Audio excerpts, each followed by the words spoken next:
भाजपा लोकसभा चुनाव में बेहतर परिणाम आने के बाद झारखंड के सभी बूथ स्तर के कार्यकर्ताओं को सम्मान देने के उद्देश्य से सभी विधानसभा में कार्यकर्ताओं का अभिनंदन सह विजय संकल्प सभा आयोजित कर रही है। इसी क्रम में बोकारो विधानसभा के 588 बूथ के कार्यकर्ताओं को सम्मान देने झारखंड प्रदेश भाजपा अध्यक्ष बाबूलाल मरांडी बोकारो पहुंचे।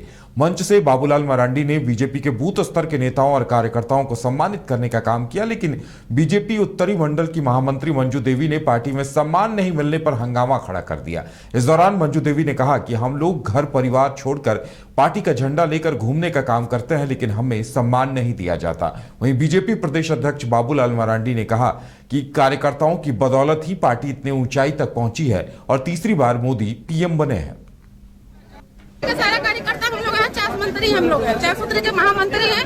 यहाँ हमारे बूथ को सारा सम्मानित किया जाता है। हम महिला लोग के घर छोड़ के आते हैं, हम लोग को इज्जत मान मर्यादा नहीं, क्योंकि हम लोग को फैमिली नहीं है, बाल बच्चा नहीं है। हम लोग जा रहे सारे समय हम लोग बीजेपी के देते हैं, तो क्यों देते हैं? तो हमारा सम्मान नहीं है तो फिर हम बीजेपी को क्यों सम्मान करेंगे? ताकि बीजेपी हम लोग का झंडा देता है, लाठी हम लोग लेकर ढोते हैं। सबसे हम लोग इज्जत मान मर्यादा मिल रहा है। हम महिला लोग क्या है? हम लोग महिला लोग को घर द्वार नहीं है, बाल बच्चा नहीं है। भारतीय जनता पार्टी के बूथ स्तर के जो कार्यकर्ता है, जिन लोगों के मेहनत और परिश्रम के बदौलत ही आज पार्टी यहाँ तक पहुँची है। अगर केंद्र में आज आदरणीय नरेंद्र मोदी जी के नेतृत्व में तीसरी बार सरकार बनी, तो उसमें महत्वपूर्ण योगदान बूथ स्तर के कार्यकर्ताओं का होता है। और इसलिए पार्टी ने तय किया कि भाई हमें उन प्रमुख जो कार्यकर्ता है, बूथ पर जो बैठते हैं, काम करते हैं, उन लोगों का हमें सम्मानित करना है। कमाल करते हो जी, बच्चे घूमने की इतनी जिद कर रहे हैं और तुम हो कि तुम्हें फुर्सत ही नहीं मिल रही। अब इतनी गर्मी में जाए तो जाए कहाँ?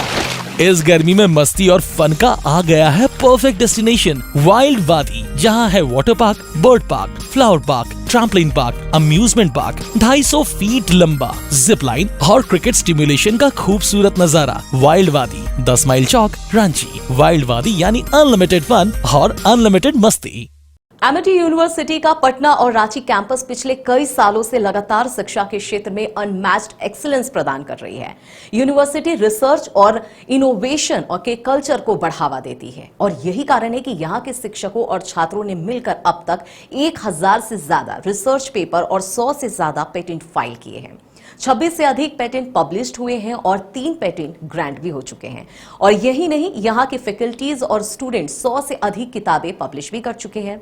यूनिवर्सिटी के दोनों ही कैंपस में स्टूडेंट्स को कॉर्पोरेट प्लेसमेंट प्रोसेस को क्रैक करने के लिए ट्रेनिंग दी जाती है और इसलिए एमिटी यूनिवर्सिटी अपनी स्थापना से ही देश विदेश के कई जानी मानी मल्टीनेशनल कंपनीज जैसे अमेजॉन, एक्सेंचर, जेपी मॉर्गन और GPT, TCS, Wipro, ITC, federal bank, Hindustan Unilever जैसे 180 रेप्यूटेड कंपनीज के लिए रिक्रूटमेंट की प्रेफर्ड चॉइस बन गया है।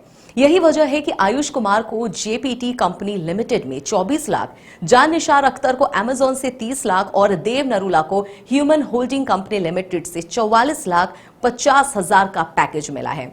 वहीं सुमन गुप्ता को पालो ऑल्टो में मिले 47 लाख के हाईएस्ट पैकेजेस से यूनिवर्सिटी ने बिहार और झारखंड में एक नया रिकॉर्ड कायम किया है।